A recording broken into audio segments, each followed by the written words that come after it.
Well, I've known you since when you first moved to Nashville. I mean, Yeah, before anyone knew who Victor Wooten was. yeah, And back then, I remember thinking, man, this is a really original, cool, multi-dimensional person. And, you know, it was obvious way back then. In fact, my guitar builder at that time, said, "You see that guy behind the counter at the Slice of Life? That's the best bass player you'll ever meet, and he's going to be a big star." oh wow. And so that was an easy prediction to make. I remember that guy. Yeah, Yeah, very yeah. cool. So Yeah, much I'm glad, water. glad we got to meet way back then. It was really nice. Yeah, yeah. Yeah, It was early great. '90s. Yeah, And it was at your basin nature camps that I really got to connect more with you. right. And I went there just because you had an expert on bird language Yeah. there. That was what I John was interested Young. in. John Young. Yeah. Yeah, Yeah, and that's yeah, when I really found out about your love for nature and for birds and things like that. It's great. yeah. Well, the last workshop at your basin nature camp that I went to, well, music and nature camp, it's now expanded. Yes. John taught a segment on edible plants in your yard.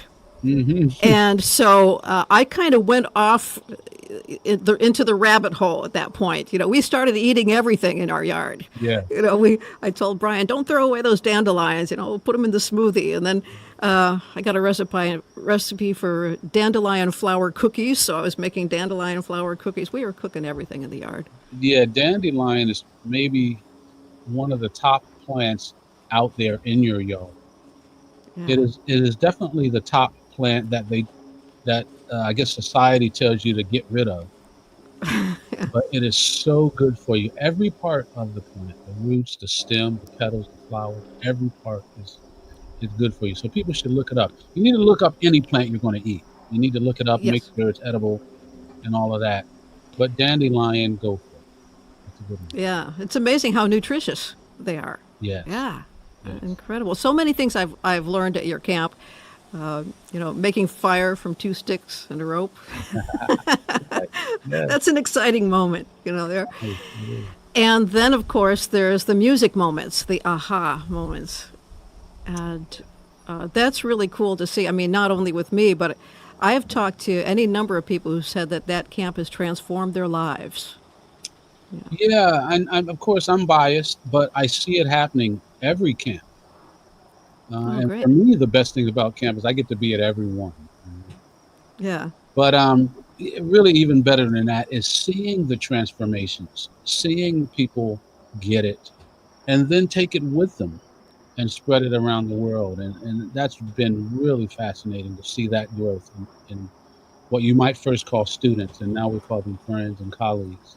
It's really nice Oh, to see. great. Well, in the my page with all the links, I have a link to Victor Wooten that'll link you to the Basin Nature Camp Oh, if you're nice. interested. And so I have that one, murielanderson.com/now. And so that's got all the links for various things. Thank you.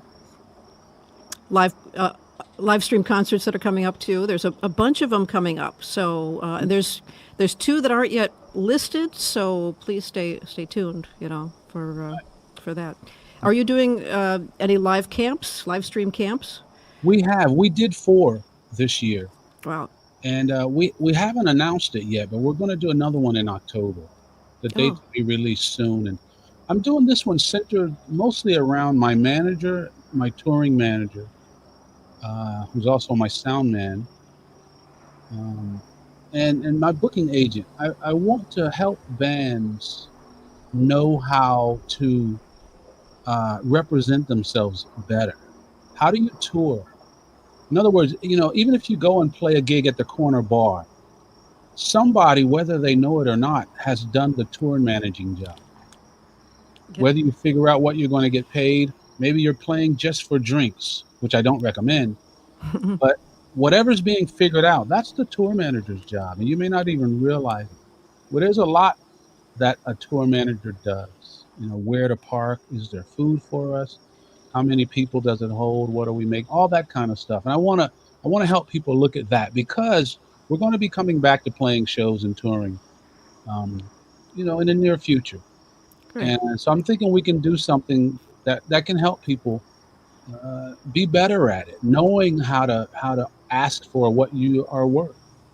Well, I've never seen a workshop on that. That's a cool idea. Yeah. Sorry, I haven't seen it either, and I think it would really be good. But it came out of just realizing that not only are musicians out of work, people who manage musicians, sound men, crew for bands and shows and Broadway shows, people who do makeup backstage, or even the people who help you get dressed backstage at a Broadway show.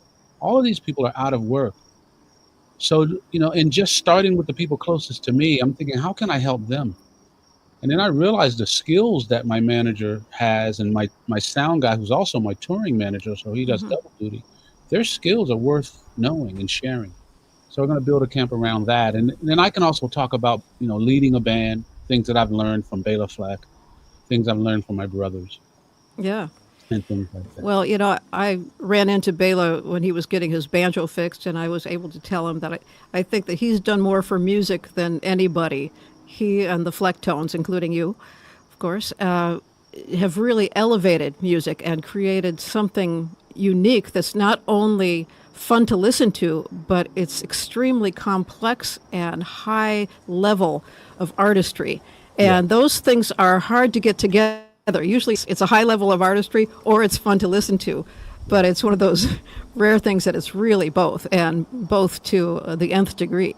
Yeah, I agree with that. And I thank you for that too. And I thank you for recognizing. I see my camera keep going away. I don't know if you see that or not. Yeah, you're good. Yeah. Okay, good. But I've learned so much from Bela. Not only musically is kind of the given, but just how to be a band leader. One of the things that has always stuck with me that Bela said early on, he said, I am a leader, talking about himself. He said, I am a leader among equals. Yeah. And that let us know that we're his equals. He treats us as equals. Um, but when it comes down to one person having to make a decision, it's going to be him. And we all know that. Yeah. And we're all good with that. But we also know that we are invested in it. We have a say, and he honors what we have to say. Yeah, he's just got a great sense of letting people's artistry show and build the music. Right. Yeah. Yeah. I'll share with you one thing that he does that I like to do now that I learned from him is if he brings a new song to the band, he doesn't tell us anything about it. He just plays it, meaning he Hmm. just plays his part. Really? So I get to hear it. I get a first impression. My first impression doesn't have to be what he told me it was. He doesn't tell me a key, a style, a time signature. He just starts playing. And in many cases, Muriel, in many cases, the song has drastically changed. Yeah. And even if it hasn't drastically changed, there are songs that we still play today where I hear it one way, literally in one key with one root. Béla hears it another way. Roy hears it in a different time signature on drums. And Howard's just blowing a melody, on with old Jeff. But it Yeah. works. Totally works. Yeah. Well, Yeah. let me play something that kind of happened that way. I came to record the Nightlight Daylight CD, and it started out as a lullaby CD for my friend Leo, our mutual friend. And oh yeah, you got it right there. Yeah. I keep this close, man. This has been gifts for so many people. I love this CD. Oh, great. Well, thank you. You're welcome. And, well, a big part of it was your playing and Phil Keaggy's playing. I mean, that really transformed the music. And I came into your studio with this lullaby that I'd written the day before for Leo, and I didn't even know how it was going to end. So when you hit the record button, I didn't know what the ending was going to be. But hearing you do what you do on the bass, adding those little harmonics and everything, I came up with an ending by the time we finished the take. And so this is, I'll play a little bit for you here. I'll do a lullaby for Leo, the kind of the original form.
solo.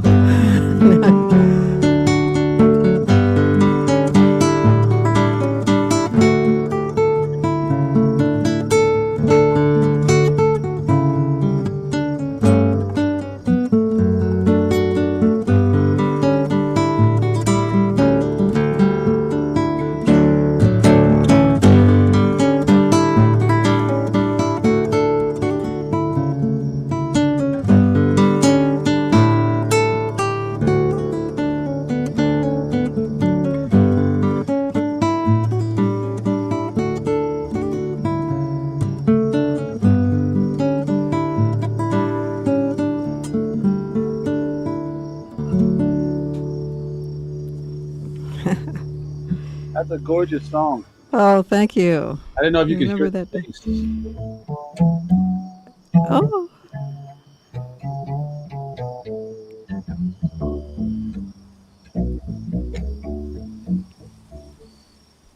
Yeah, yeah, that's it.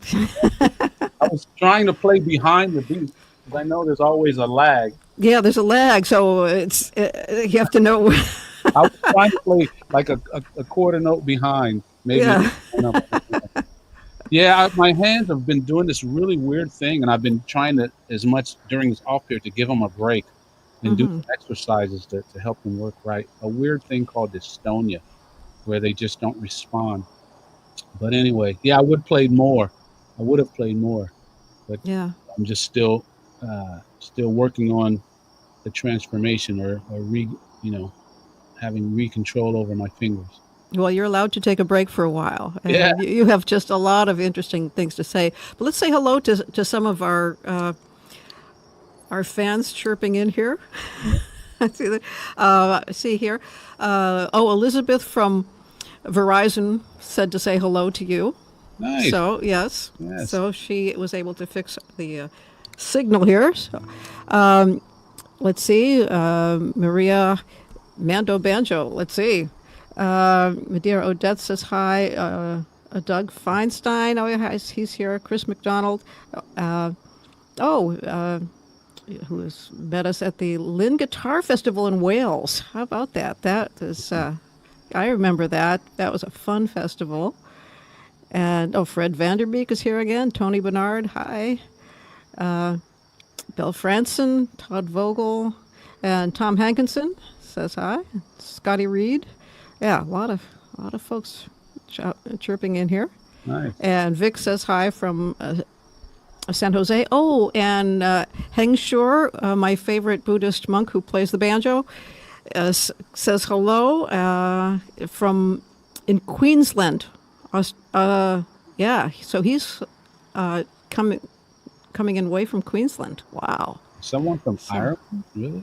so from New Zealand. Yeah.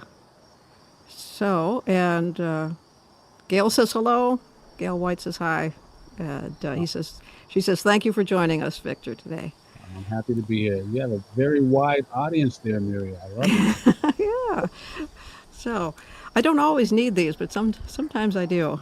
Oh yeah, yeah, me too. Yeah. Me It, too. yeah, it varies. So, let's. I was thinking about the time that we had in recording Perfect 10, and Brian was there in the studio, Cap'n Bryan, Hmm. if you were following the captain's log from our sailing trip. He was filming some of that, and we have a little reenactment of Perfect 10. So we were in the studio together with Stanley Jordan. Yes. So you remember that. So I'm going to try to do a share screen and see if this will work for you. Okay. Okay. And I think you'll have fun with this. Okay, I'll need my glasses again. Make sure I give you the right spot. Okay.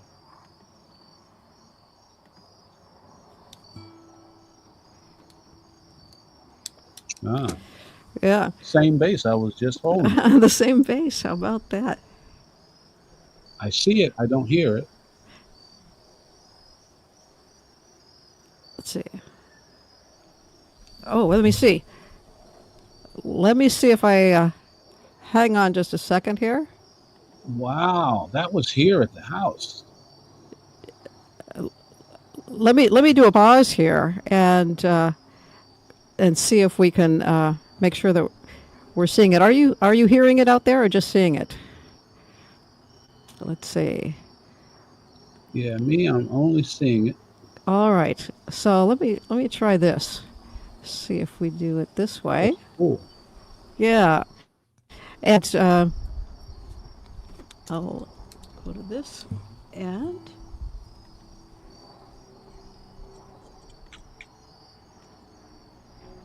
let's see if you hear it now. I'm at 50 right now. That's 40. And Stanley Jordan's trying out some parts. Just a little less, 35 or something. Okay, now let me hear it with the track. Okay, ready to go. Here comes again. Here comes the count right here.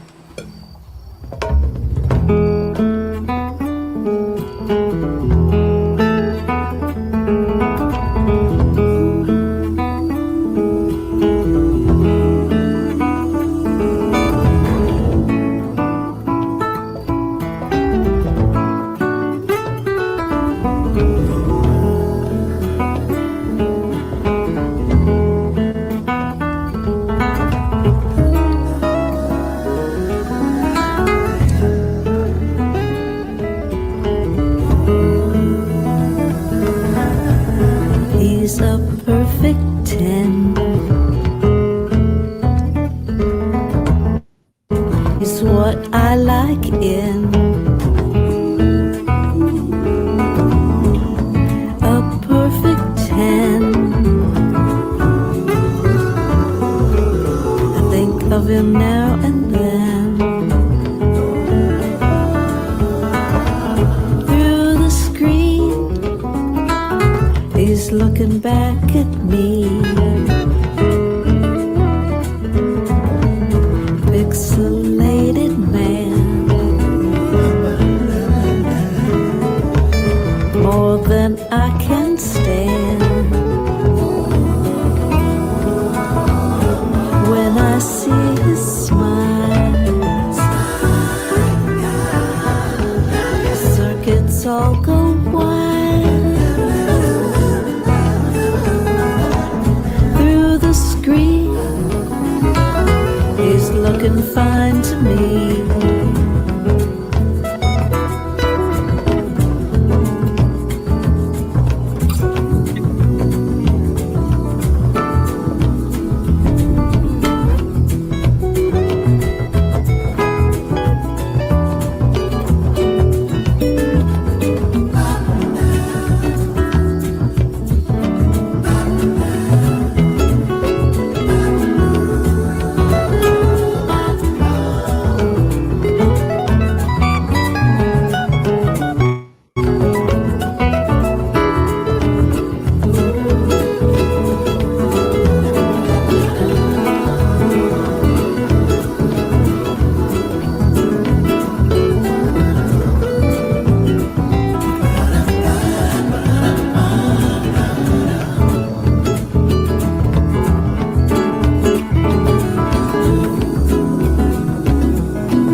You may say that it's make-believe, but I think there's something in between the life I know and the one that seems real to me.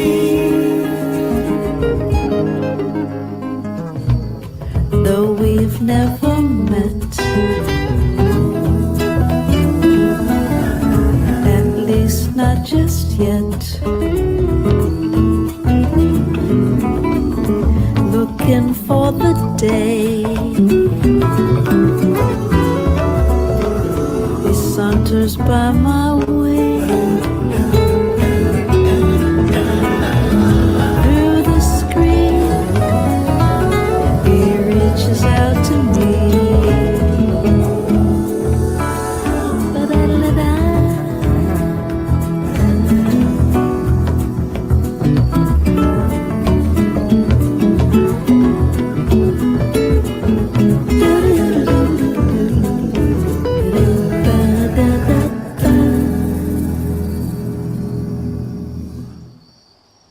Yeah.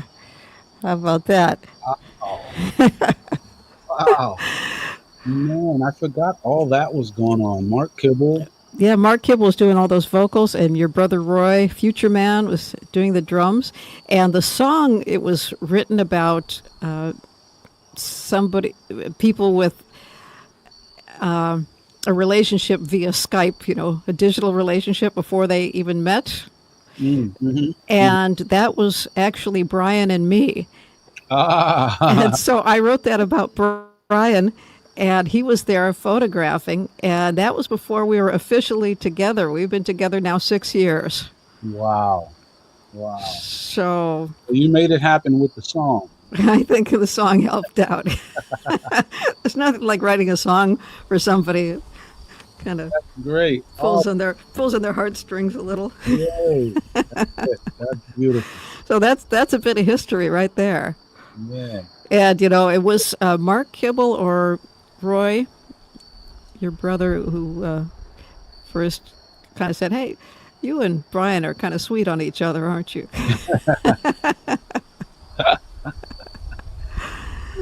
So I could see either one of them saying yeah, yeah. So that. Great. That's fun, great. fun moments. And And I 6 years later, still making yeah, music. yeah. We're still just like new, just like sweethearts, just like from the beginning. Exactly. So Good. it's Very great, good. great that happens.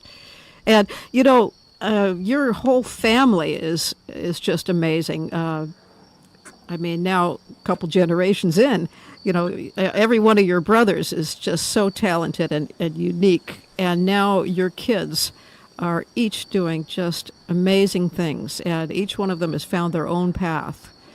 So it's incredible just to see your extended family. Yeah, I am very lucky in that sense. I was literally just born into it. When I was born, they knew I was the bass player. And so I grew up with them as role models, and I still have them as role models. And two wonderful parents. And I just pass on to my kids, as Joseph did to his kids, the same stuff that we learned growing up. And that's really what my camps are about.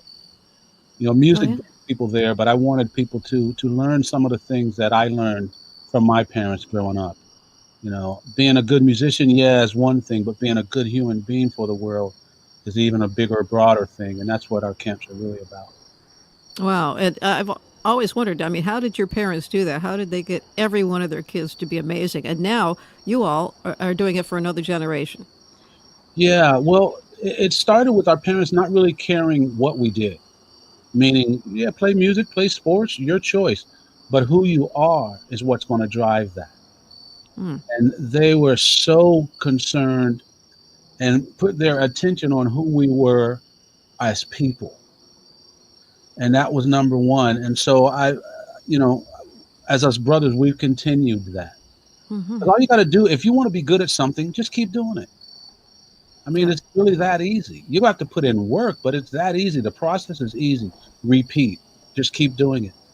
So my mom would say, "Yeah, my boys are good. They should be as much as they do it." She said, "But what makes me happy is who they are as people." Hmm. And because my parents knew they wouldn't always be here. And once we got old, their time, our time with our kids is very short. Hmm.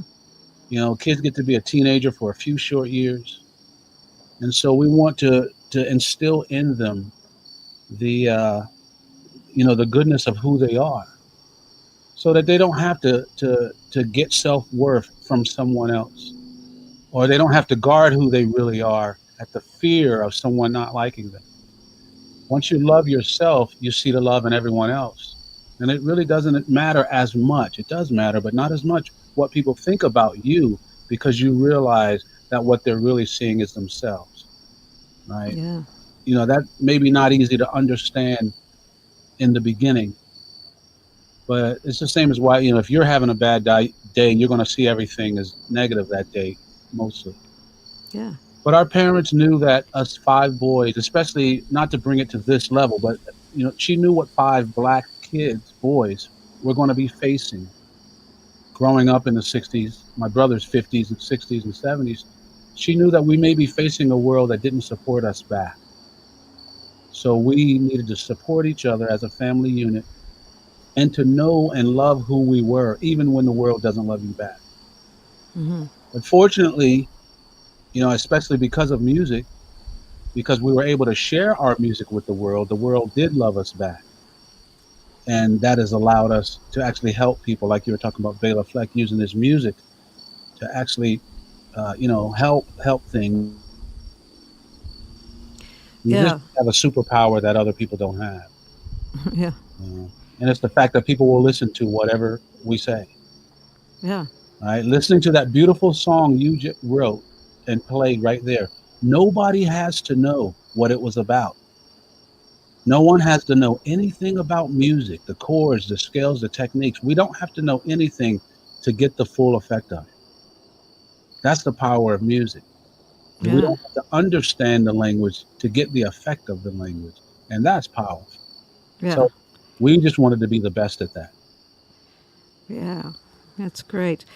Well, maybe I'll close out this little segment with one more tune, and I want to encourage everyone to check out the links on the. I think it's listed underneath there, murielanderson.com/now, and that'll bring you to Victor Wooten's site and his page, and also, oh yeah, and pick up Nightlight Daylight. Does yours still light, Brian? Yeah, check it out. Oh, okay, okay, okay. Push the moon real hard. Okay, You and see now the stars. the lights, the stars. Oh yeah, there he is. The stars and the fireflies are lighting up. So Yeah, it's hard to see here, but yeah, yeah. There we go. Now you see the shooting star. yeah, So still the only CD with fiber optics. So that and was it's double a feature. big project. That's the night side and the day side. So music to sleep to and music to wake up to. Brilliant. Well, thank you. It was just a labor of love, that album, and followed only by Acoustic Chef, different type of love. Right. To make that one. So please do check those out. And we had a lot of fun at the NAMM show, and I remember that one time that we got together with Minu Sinello, a great percussionist, and Sehwang Kim from Korea, and it just jammed on a tune. And I'll play this, and we'll say a few hellos to people before we sign out. So let me see if I can do a share screen again, and find that for you. Make sure it's the right one. Okay. Daru Jones is on the drums. May want to take your headphones off a little bit.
that fun?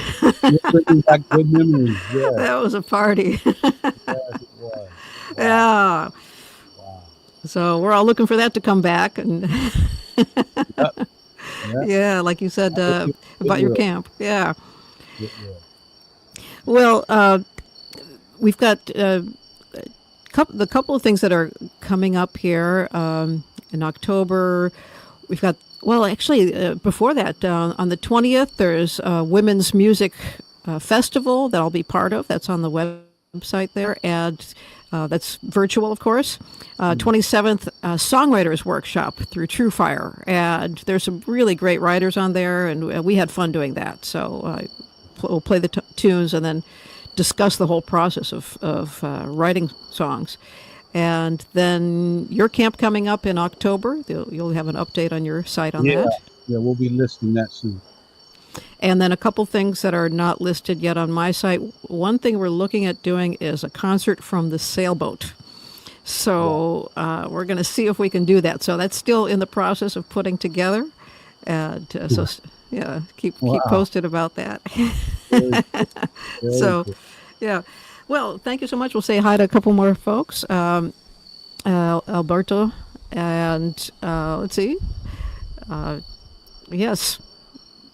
And let's see. Oh, we got some more here. And William says hi. Marianne. Okay. And oh, yeah, Marianne was talking about the music lesson, your book. Yeah. And she said she really liked that. Very cool. Well, Marianne and everyone else, I am right now recording an audio version for the second book, which is the sequel. So I've written a sequel to the music lesson. Oh, wow. It's called The Spirit of Music. The lesson continues. Wow. So the new book, I will tell you this much: it starts right where the last one left off. Wow, I need to get that. And it goes further. And so we pushed the release date back to February because we wanted to avoid all the presidential election stuff. Let that go by. And so what we're going to do is have the audio version come out the same day, February 2nd. Okay. So The Spirit of Music. And I believe it is available for pre-order, either on my website at my merch store, Vix Merch, VIX merch.com. And where you can also get the Victor Wooten Base and Nature Camp sweatshirt. Wow, yeah, look at that. I wear this all the time, so it's on these slightly chilly days here in Long Island. Yeah. It's Wooten Woods. I love it. That's right. Yeah, I'm hoping hoping next year we can have people back at our property in Tennessee, and hopefully you can be there. Oh, great. And Brian needs to come also. Yeah. We don't we have a river, but I don't know that this sailboat can work on the river. But we are on the water, a little bit of water. But yeah, it'd be lovely to have you all out there again. Great. Well, thank you so much. Thanks for joining us. And everyone, greetings. Stop back the same time, same place on next Monday. And lots of things in between. So we'll see you next time. Thank you for having me, Muriel. Thank you, Vic. Bye. Bye-bye. Thanks.